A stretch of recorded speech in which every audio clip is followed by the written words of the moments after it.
ओम नमः शिवाय। दोस्तों, आपका मेरे चैनल पर स्वागत है। आज मैं मोक्षदा एकादशी व्रत कथा लेकर आई हूँ। इसके सुनने से भयंकर पितृदोष समाप्त होते हैं। मार्गशीर्ष माह के शुक्ल पक्ष में आने वाली इस एकादशी को मोक्षदा एकादशी कहा जाता है। इसका व्रत मोक्ष देने वाला तथा चिंतामणि के समान सब कामनाएं पूर्ण करने वाला है, जिसको करके आप अपने पूर्वजों के दुखों को खत्म कर सकते हैं। इसका महात्म्य इस प्रकार से है। गोकुल नगर में वेखानस नामक एक राजा राज्य करते थे। उसके राज्य में चारों वेदों के ज्ञाता ब्राह्मण रहते थे। वह राजा अपनी प्रजा का पालन पुत्रों की भांति करते थे। एक बार राजा ने रात्रि में एक स्वप्न देखा कि उसके पिता नरक में हैं। उन्हें बड़ा आश्चर्य हुआ। प्रातःकाल वह विद्वान ब्राह्मणों के पास गए और अपना स्वप्न सुनाया कि मैंने अपने पिता को नरक में कष्ट उठाते हुए देखा है। उन्होंने मुझसे कहा है कि हे पुत्र, मैं नरक में पड़ा हूँ, मुझे यहाँ से मुक्त कराओ। जब से मैंने ये वचन सुने हैं तब से मैं बहुत बेचैन हूँ। चित्त में बड़ी अशांति हो रही है। मुझे इस राज्य, धन, पुत्र, स्त्री, हाथी, घोड़े आदि में कुछ भी सुख प्रतीत नहीं होता। क्या करूं? राजा ने कहा, हे ब्राह्मणों, देवताओं, इस दुख के कारण मेरा सारा शरीर जल रहा है।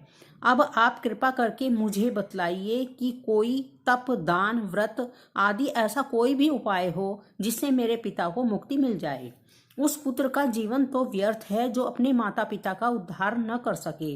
एक उत्तम पुत्र जो अपने माता पिता और पूर्वजों को उद्धार करता है वह 1000 मूर्ख पुत्रों से अच्छा है।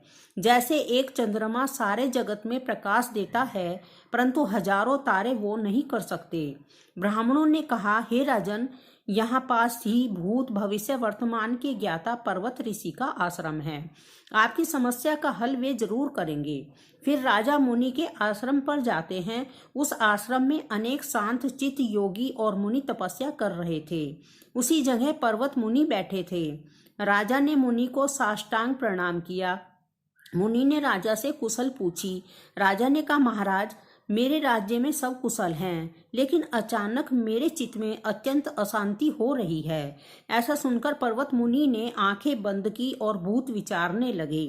फिर बोले, हे राजन, मैंने योग के बल से तुम्हारे पिता के कुकर्मों को जान लिया है। उन्होंने पूर्व जन्म में कामातुर होकर एक पत्नी को रति दी, किंतु सोत के कहने पर दूसरी पत्नी को ऋतुदान मांगने पर भी नहीं दिया।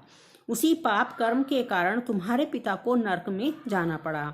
तब राजा बोले कि उसका उपाय बताइए। मुनि बोले, हे राजन, आप मार्गशीर्ष एकादशी का व्रत करें और उस व्रत का पुण्य अपने पिता को दे दें। इसके प्रभाव से आपके पिता अवश्य ही नरक से मुक्ति मिल जाएगी।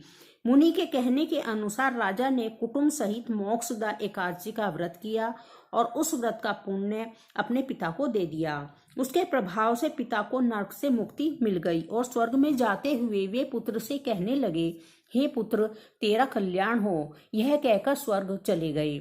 जो भी मनुष्य मार्गशीर्ष मास की शुक्ल पक्ष की एकादशी का व्रत करते हैं उनके समस्त पाप नष्ट हो जाते हैं। इस व्रत से बढ़कर मोक्ष को देने वाला कोई व्रत नहीं है।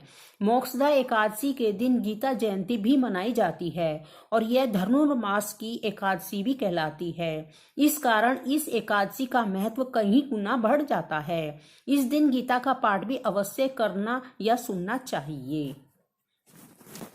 तो यदि आपको मेरी ये कहानी अच्छी लगी हो तो लाइक, शेयर अवश्य करें और कमेंट्स भी करें।